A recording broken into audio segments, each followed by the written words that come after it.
Hello and welcome to Beyond the Noise, a practical approach to security operations with Google Cloud and Arctiq.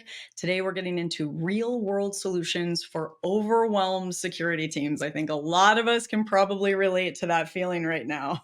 Today's exciting webinar is sponsored by Google Cloud and Arctiq and produced by Actual Tech Media. My name is Jess Steinbach. I'm with Actual Tech Media, and I'm so excited that I get to be here to be your moderator for this conversation today because I think we all know part of the reason that you are all here with us is that in today's threat landscape, security team, from architects to directors, whatever position that you're in, are often overwhelmed by that onslaught of alerts, maybe fragmented tools or, those kinds of Frankenstein's approaches. It is an ongoing challenge to effectively manage an ever-growing attack surface while still keeping pace with these sophisticated threats and, of course, with the business and operational needs that is never more clear than it is right now, where we are in the middle of all of this end of year craziness. And I'm sure a lot of you can relate to that. So today is all about real world transformation. And with the help of our expert presenters, we are going to provide you with some practical perspectives on modernizing your security operations. So you're going to learn how one organization dramatically reduced that alert noise, all of that wonderful alerting noise all the time, improved their response times, and demonstrated clear ROI for their security investments. We're going to share some actionable strategies for minimizing incident disruptions. We're going to get into how you can achieve compliance and, of course, quantifying risk and then what you can do about that. So there's a whole bunch of wonderful discussion ahead of us today, and I want to get our expert presenters on stage with me as quickly as we can so we can dive in and start exploring. But I'm just going to get through a few housekeeping points, and then we will get this show on the road. Let's start out with a little bit of a tour, as is tradition. We're going to take a little tour of the console here. Make sure you guys are all settled and ready to rock. So let's head on over to the right-hand side of your console, and I want to draw your attention to the questions tab first. Let's start in the questions tab. Now, this is where you are going to ask questions directly of our wonderful expert presenters. So in that question tab, that's where you get to ask questions that we are going to be taking with our expert presenters. We're going to try to get to as many of them as we can, and we want to hear from you. So make sure you're using that question tab to send questions directly to our presenters. Now, if we take two little bunny hops backwards, we're going to go back to the chat tab.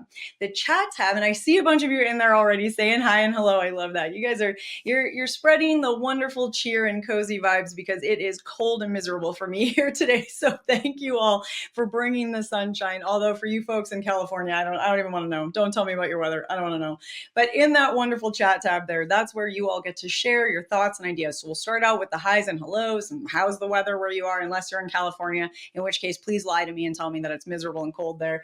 But we want to hear from you. And then as we go throughout our day together today, if you have a thought, an idea that's kind of resonating with you, something you've tried or haven't tried, and you want to share that with the community who's here with us, post that in the chat window. That's where you all get to connect with one another. So the question window or tab there, that is for asking questions directly of our speakers.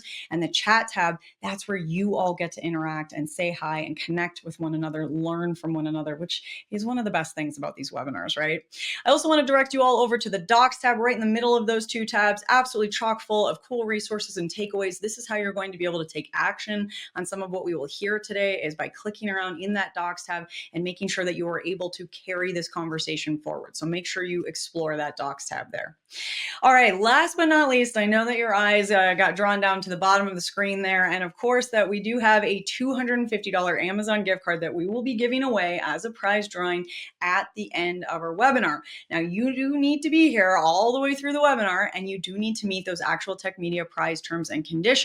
If you are not sure what those T's and C's are, don't worry about them. We have them all listed for you in the docs tab, so you can click over there and start exploring. Okay, so that is a whole lot of excitement coming your way. A few last little reminders there. We do have closed captioning available on your console. Click on that. If that would help enable or enhance your webinar experience, that is available for you. And I do want to mention, just in case there's any little, what did we decide was the more winter themed? It's not Gremlins right now. elves, bad elves. If there's any little bad elves in your system today, you are going to try a couple of things. First and foremost, browser refresh. If a little browser refresh should kind of clear out any issues if you're having any problems today during the webinar. If that browser refresh doesn't work, you can also try switching over to light mode. That's a great way to go. And last but not least, remember that our team is always here to help. So you can post in the chat window there in that chat tab, and the wonderful Deanna will be here with us to help you out. So post in the chat tab if you need a hand, and Deanna will reach out and make sure that we've got you set up with whatever solution you need. Okay, that was all the important housekeeping stuff, which means it is time to get into our wonderful and exciting presentation, and I cannot wait to get going. So let me introduce you to our wonderful speakers here with us. What a cool dynamic duo we've got. We've got Eugene Demarsky, partner engineer at Google Cloud, and Tim Tipton Jr., principal security architect at Arctiq. Tim and Eugene, I think you guys are waiting in the wings. We've got you on ice here. So let's get you out on camera and get things rolling. All right, well, here we go. We've got the wonderful Tim and Eugene out here with us, and I am so excited to get into this conversation. Tim, Eugene, thank you so much for being here with us today. Pleasure to be here. Thank you for having us. Well, okay, you guys have a lot to cover. We've got some good stuff to get into. I really want to get into the conversation here. We're going to try to make it as fun and interactive as possible. But Tim, I think I want to start out with you as our Arctiq expert, Arctiq guru, who's going to help us paint a picture, bring the audience into this lovely image that we're developing here together. What is really happening inside modern security operations? And what I'm going to ask you to kind of dig into to kick us off today is really exploring and setting that stage for how Arctiq and Google Cloud are working together to, what are we really talking about today is that noisy bit. So how are you guys helping move beyond the noise? Perfect. Thanks, Jess. Pleasure to be here. Hi, everybody. As Jess mentioned, I'm Tim Tipton. I'm the principal security architect here at Arctiq. I lead our U.S. security strategy, and we work hand in hand with Google to deliver advanced security operation solutions for clients. So today we're going to take some time to dive into what the real world problems are and what those solutions are that aren't just with fluff or vanity metrics, right? We really want to get down into the nitty gritty of how we can really help you drive change in your organizations. So let's go ahead and get the ball rolling. So what's the problem that we're facing here today, right? Security teams are extremely overwhelmed and inundated with a high volume of alerts, disparate tools that all claim to be a single pane of glass, right? How can they manage all of that with an ever-growing attack surface, users using new AI, innovating, coming up with new ways to try and get the job done, which is what we want. But when they bring in those new solutions, they bring in those new third-party tools, those new APIs, what does that really do for our environment? What does that really do for our attack surface, right? How can you expect you and your team to keep pace with it, especially when we're at the same time fighting budget battles for resources, right? So how do we really get into that? The solution is a threat intelligence security operation solution that goes beyond just alerts, that goes beyond just those vanity metrics that we usually see out there of, hey, here's how many alerts we responded to this month, or here's all of the log sources that are generating telemetry, right? Those are nice to know, but what can you do with them that's gonna drive change within your environment, right? We need to combine that with the adversary insights. We need to combine that with automated response, right? We need to combine that with something that's gonna reduce risk within your environment and get leadership to say, hey, security is a business enabler and not just a cost sinkhole. So let's go a little bit into how and why your security teams are stretched thin, right? We got a couple metrics here for you. 71% of organizations are feeling the impact of that global cybersecurity shortage, right? There are over 3 million open positions for cybersecurity out there today, right? And with that being said, how can we expect to bridge that gap if we still treat security as if it's a gate kept environment that somebody needs to, you know, go above and beyond even just getting the degree or the certifications or showing that they have the drive to get into the field, right? How can we bridge that talent shortage if we're not offering those opportunities, right? But your organization isn't all too focused on that. You're more focused on, we don't have enough people today to get the work done, right? And that feeds into the 63% of cybersecurity professionals saying that there's a growing workload, right? If there's not enough people, the people that you do have to pick up that work that's not being done by the people that aren't there, right? And that attack surface is making everything even more confusing, complex, and complicated because those people that have to pick up that additional workload not only have to focus on what they were going to be doing, but what they were hoping somebody else would come in and do. And our users are still trying to use all the new AI tools that are out there that are promising to organize our inboxes and schedule our meetings for us and record the meetings and send super refined notes that still hallucinate, right? Those are all things that we have to address. And then we have 43% of organizations reporting high rates of burnout. This is something that I covered in my book, Cybersecurity with the Intersection of Psychology and Cybersecurity, that burnout, there are natural factors that we can look for in our staff, in our personnel, in our people that lead to them being burnt out a lot quicker than normal, right? It leads to those high rates of turnover, and it leads to that 79% of security professionals feeling that their organizations aren't adequate. If I'm unhappy somewhere, I'm more inclined to look for the holes, right? I'm more inclined to point out the things that aren't productive or positive within the environment as far as security goes. So that's where we at Arctiq and Google come in to provide that joint solution to you, right? It's easy enough for us to say that we achieve security outcomes with world-class partners, but we have a 99% client retention rate within our managed services, and we are one of Mandiant's largest MSSP partners. And to take that even a step further, we are one of the very few partners in the Google ecosystem that sells the entire Google security suite from end to end. I'm talking GCP, I'm talking Chrome Enterprise. I'm talking Mandiant Consulting. I'm talking GTI for global threat intelligence, right? To be able to find all of that in one location so that way you only have one throat to choke, that's the real single pane of glass right there. We modernize and consolidate security tech stacks, right? So we provide that understanding because we have that experience and that expertise to be able to come in and say, hey, here's the easiest way for you to get the job done with what you have. If we need to consolidate, if we need to migrate, we're not just going to tell you, hey, go find somebody else to help you migrate. We're there to help you put hands on keyboard so that way you can get the job done effectively and within budget, right? And we level up your cybersecurity program. So we have trained security professionals, people that have been living in SecOps since it was birthed.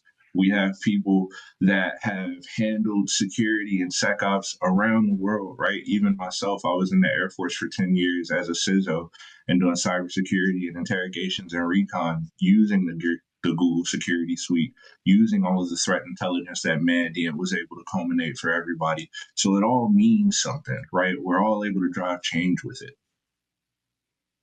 So how do Arctiq and Google actually work together, right?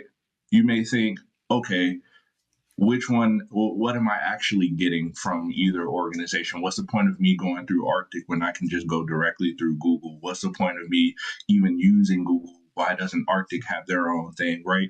It's about getting the full spectrum of security operations from the detection to the investigation to the response, right? We at Arctiq, we focus on those customer outcomes. We focus on that transparency and collaboration.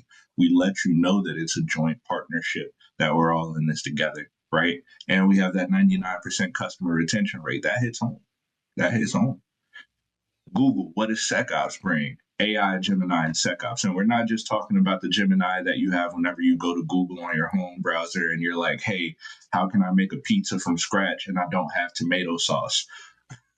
This is a different Gemini that we're talking about here, right? This is Gemini trained specifically on security operations.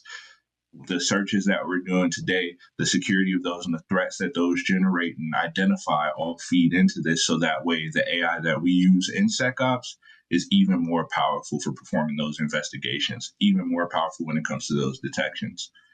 The applied threat intelligence. Nobody sees more of the threat landscape than Google and Mandia do. So that threat intelligence that they're able to gather, we're able to bring that directly to you and your organization. And we hyperscale cloud native data lakes. We need somewhere for that data to live in a secure fashion. We need to understand the pipelines. We need to understand exactly who's using what, when, and where, and why. We can help you bring that to fruition. And with Okay.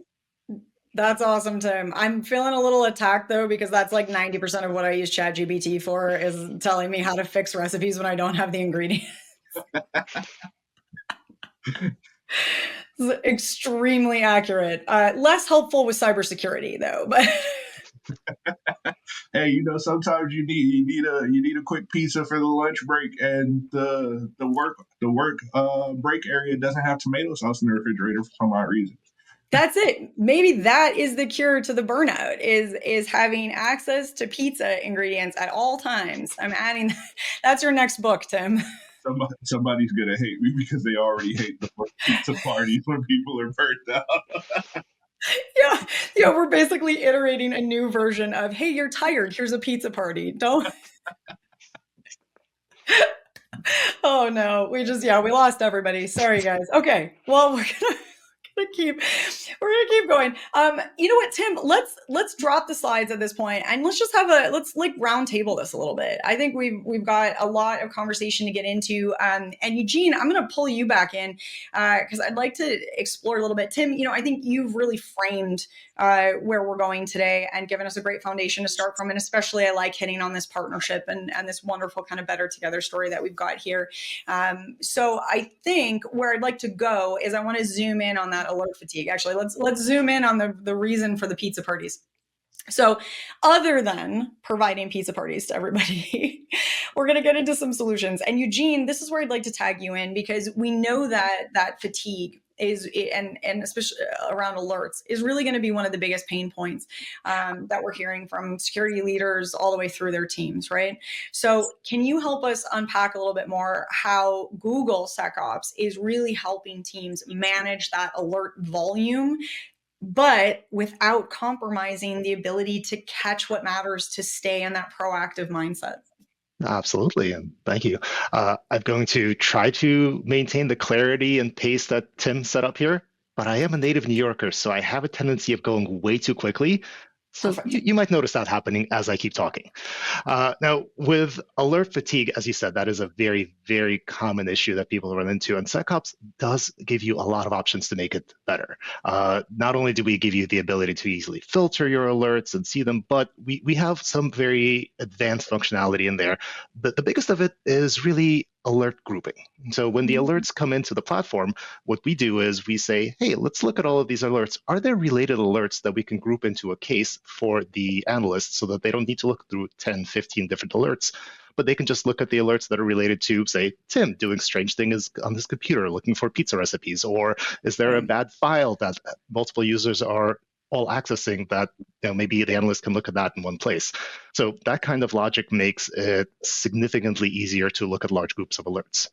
We also give you options when you are creating your alert rules. So instead of giving you a separate alert for every single time that that thing happens, we'll give you the option to group all of the incidents of somebody trying to brute force a password, for example, into a single alert that'll show you, hey, this happened 10,000 times in the last hour, but we're just going to give you one alert in that because 10,000 alerts would be a complete and total mess. Chaos. The other things we do is once the alerts are grouped into cases, we still make it easier than that. We also give you, and this is where Gemini comes into the picture, we will give you a Gemini-generated summary of all of the various alerts in there so that you get a quick idea of who's involved in these, what are the actions that they're doing, and even to the point where we can give you some recommendations of next steps that you may want to take for these alerts. And I think that's a good place there in terms of what we do. I'm sure I can go on for a while longer, but I have been called long-winded before. Well, and I think what you're hitting on there is really important. And one of the things that I just want to make sure that we've called out is that those alerts coming in, like natural language being a part of that, so that if you've got somebody that's non-technical that's looking at this, that they're able to understand quickly. Agreed. And that is what I was referring to when I was talking about the Gemini summarization of the alerts. It gives it to you in simple, easy to understand English language of, instead of saying this hash with this long, complicated string is related to that, we will say, hey, there was a bad file here that seems to be involved in a potential malware attack. You may want to take a look at this.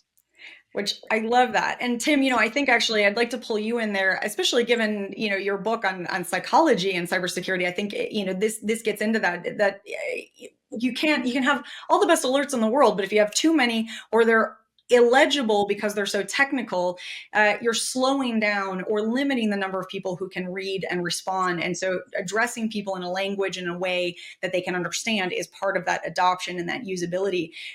So that's what I want to dig into is the real world. Everything's great in theory, but in the real world, what does this actually all look like? What are you seeing in the field when you're working with your customers?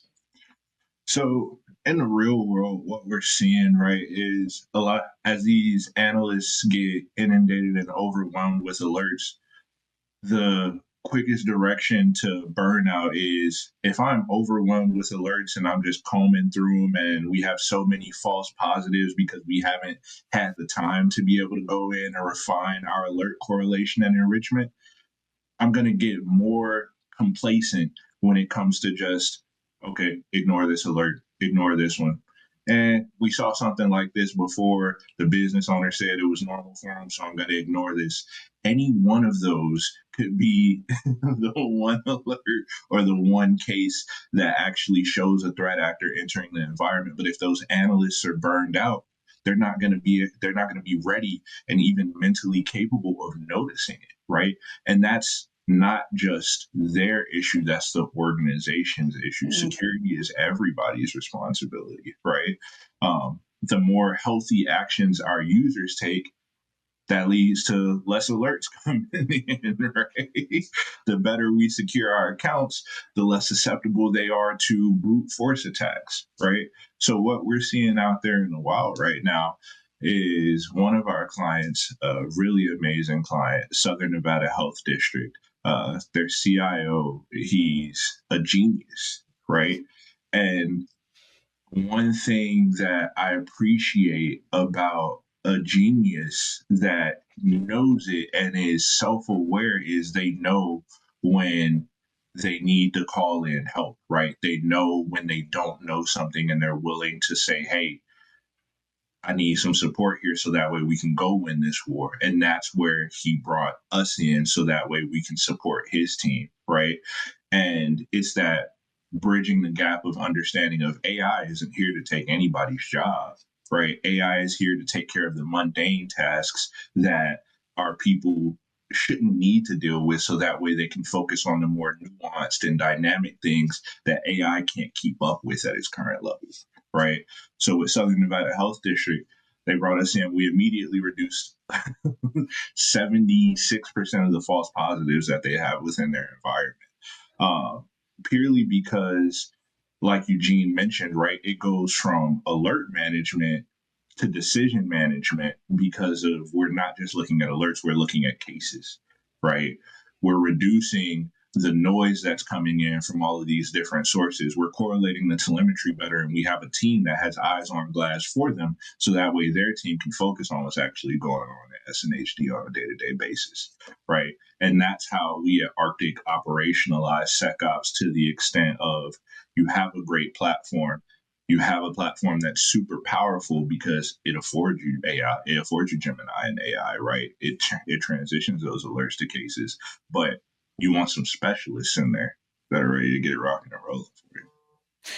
This is so I'm hearing from you to me that sounds really exciting, and it I would buy into that right away. That's amazing. We can reduce that fatigue. We can reduce the strain on our teams. We can free up. We've talked about freeing up more space to do other exciting things. I think that we all understand that in a common sense way. we know that some of the folks in our audience are needing to take this to the decision makers in their team, and they need to explain it. And as much as we wish, hey, take my word for it, this makes sense, would work, sometimes you need to be able to give those like key ROI points for why this is the right security investment. So Tim, I'm going to ask you to feed our audience the easy button. What is, if they are pitching a decision maker, or maybe they are the decision maker and they need to have these metrics ready to validate a choice, what would you say is the best way, or what have you seen customers using in order to demonstrate those measurable value adds? So biggest advice that I can provide, right? You don't need a fancy document. You don't need a fancy Excel spreadsheet. Literally just send an email to your boss saying, trust me, bro. And that's your ROI right there. No, we're going with the trust me, bro approach. with the trust me, bro approach. No. You want to start with your business outcomes, right? Risk reduction. Risk is a universal language, right? Your chief financial officer understands risk, especially when it's articulated in the fashion of finances, right? Your chief risk officer obviously understands risk. It's in their title. Your CEO understands risk to the business. Your COO understands risk to operations that drive revenue for the business, right? If you can articulate that risk and its reduction through these security tools, that's a great win for you. That's what a lot of security leaders aren't. That's where they find those roadblocks. That's where they find that pushback, because they aren't articulating risk in a language that everybody understands. Compliance, right? When we're talking compliance, we're not just talking SOC 2. Some organizations look at SOC 2 as the holy grail of certification. Some of them look at it as ISO 27001. Some of our clients require CMMC.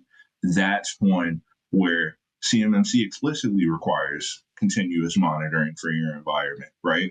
That's where SecOps comes in. This is a driving force behind that. And then efficiency, right?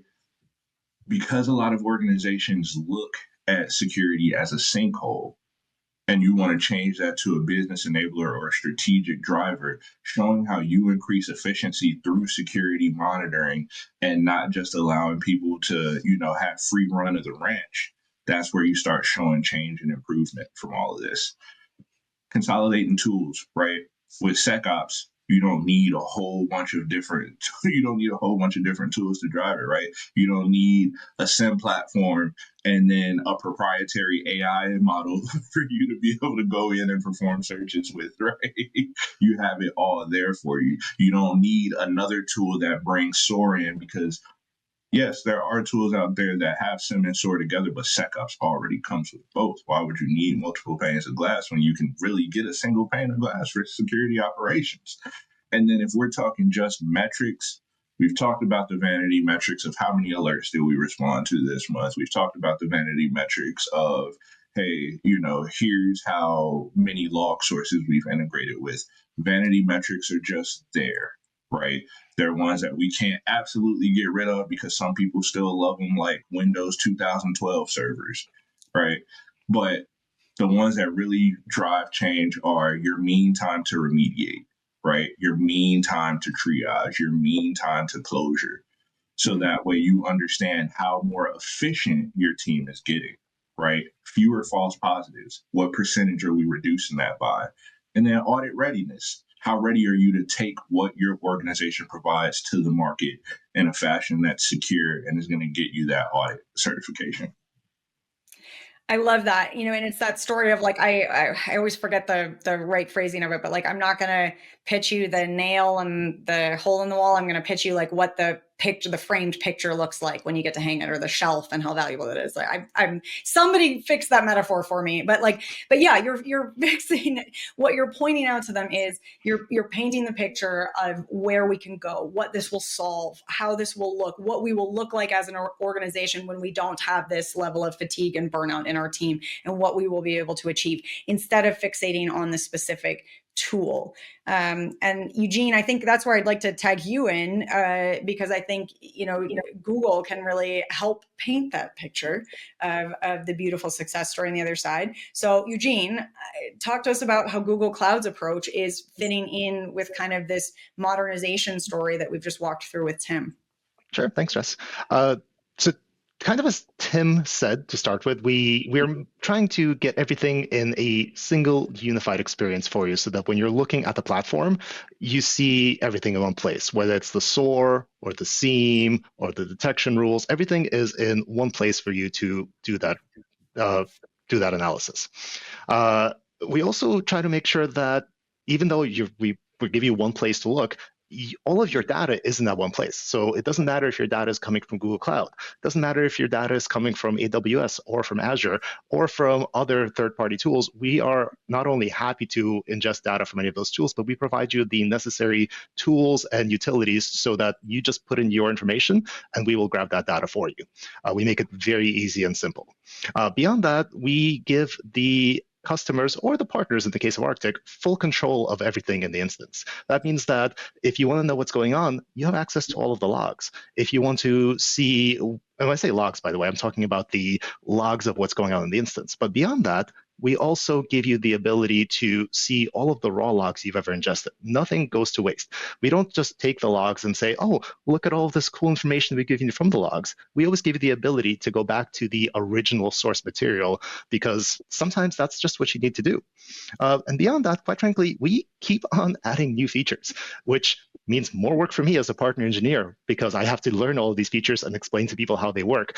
But as an end user of the product, every month or even sometimes every few weeks, you'll see that, hey, there's this excellent new feature that now lets you integrate with a third party, or there's this excellent new UI feature that lets you build dashboards more easily. So we just keep on adding new functionality to the product, and that makes sure that it never gets stale and you always have up-to-date support for the great new things, whether it be AI or data tables or some new product that you want to pull data from. Eugene, you hit on it. We cannot, this is a tree fall in the wood kind of thing. If we have a whole webinar and we don't talk about AI, did a webinar even happen? We have to talk about AI. We have to get there. Now, here's one thing I have to flag. We're getting close to the end of time here because I know we wanted to kind of keep things short and get everyone back on their day today because people are busy and have 1,000 alerts piling up until they partner with you. Eugene, I'm giving you reign to unleash your inner New Yorker because we're going to go fast through this next little bit. So bring it on. Okay, but let's talk about AI. We got to talk about AI. This is obviously the major topic in cybersecurity. It's the major topic in life, right? It's just a human topic right now. So Eugene, give us an idea, dig into that a little bit more. How are Arctiq and Google Cloud actually applying AI in SecOps to actually, really make it beyond the buzzword, actually useful? No, and so this is what I actually like about AI or Gemini in SecOps. It's not just fluff, it's actually useful. So the things that we can let you do, we will let you build out searches using AI. So you may not know the particular syntax we use for search. You just say, hey, show me all of the transactions Tim did in the last month. We will give you those results.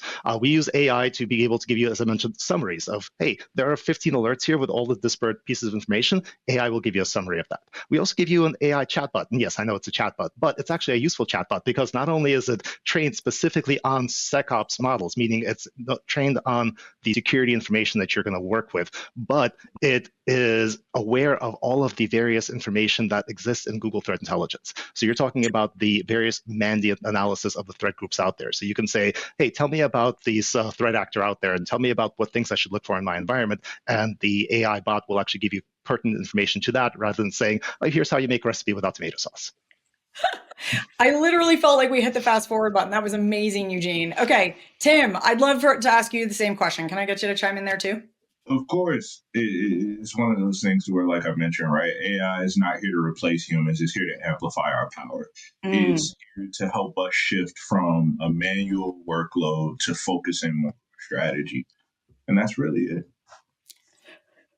That was it. I love that. That was short and punchy. Okay, amazing. You guys are nailing this. I'm just checking our time here. I'm going to sneak in like 2 more questions and then we'll start to kind of wrap things up. But we got to talk about compliance. It's come up a few times. I can see folks asking about it in the questions here. So let's dig into it. Compliance, I know it can start to feel a little like, okay, we're just going to like check the boxes. It's on the to-do list. But as we know, it is a huge part of security operations. It's very important. So Tim, can I get you to let the folks in the audience know sort of what you've seen, any best practices that you have for how folks here can manage their compliance in a way that feels a little more practical? Of course. You want to integrate compliance into your daily workflows, right? So you want to make it operational and measurable. A lot of people treat compliance as one-off audits. You need to treat it as continuous posture management. We need to automate it where feasible, right? Automate the receipt of those logs, evidence, artifacts, things of that nature. Static screenshots just don't cut it anymore in today's attack surface and threat landscape. So that's why when we're going for those ISO 27001s, those SOC 2, Type 2, hopefully Type 2. If you're doing Type 1, where it's just point in time, take it from me, get your life together. Bro, get your life together. Get your life together. We're going for, those HIPAA or high trust assessments or certifications, PCI DSS, GDPR, CMMC, all of those. Treat it as continuous compliance and posture management. Do not just treat it as point in time, because that's when you start transitioning from, if it's continuous, you're keeping the house clean, right? If it's that point in time, you're painting the grass, right? When companies coming over, you're throwing all the trash in the refrigerator, in the closet, in the pantry, places they won't look. Treat it as bathtub. Absolutely, yeah. I've done that.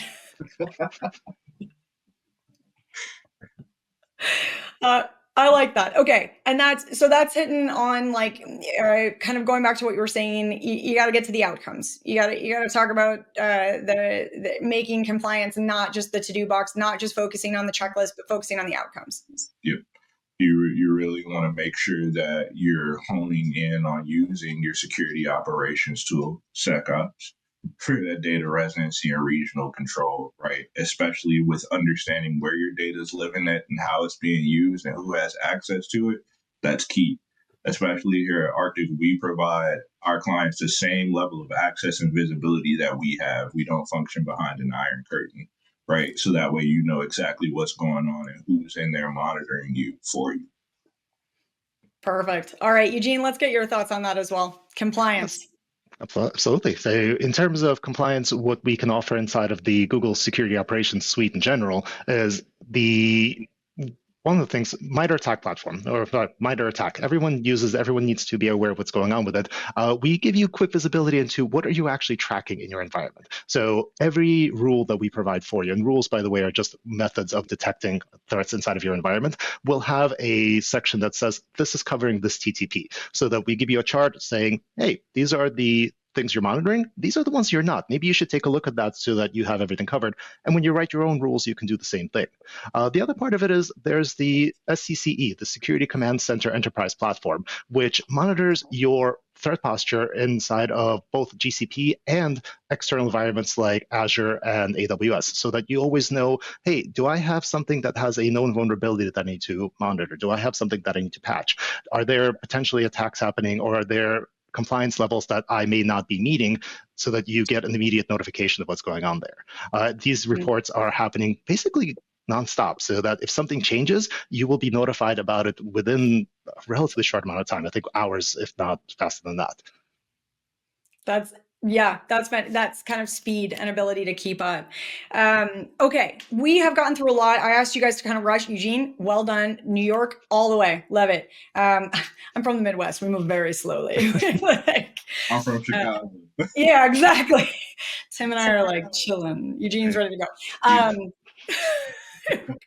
So I'm going to start to bring things to a close because, as we said, we wanted to kind of hit folks with this information and get them on their way. And then obviously there's lots more conversation to be had here. So this is just the start. And we're hoping that everyone's feeling really inspired to connect with Arctiq and Google Cloud moving forward.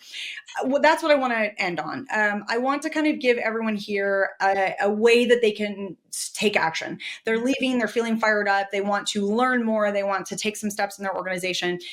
Let's go Tim and then Eugene. What's a good action step, whether it's a specific or a general, that everyone here can take as they walk out of the webinar? We want to focus on outcomes, right? Because once we know what our goal is, we can set steps to achieve them, right? Yeah. Outcomes you want to focus on today, I got 3 for you. Faster response, lower risk, better visibility. You get those 3, you're in a good spot. You're in a solid spot.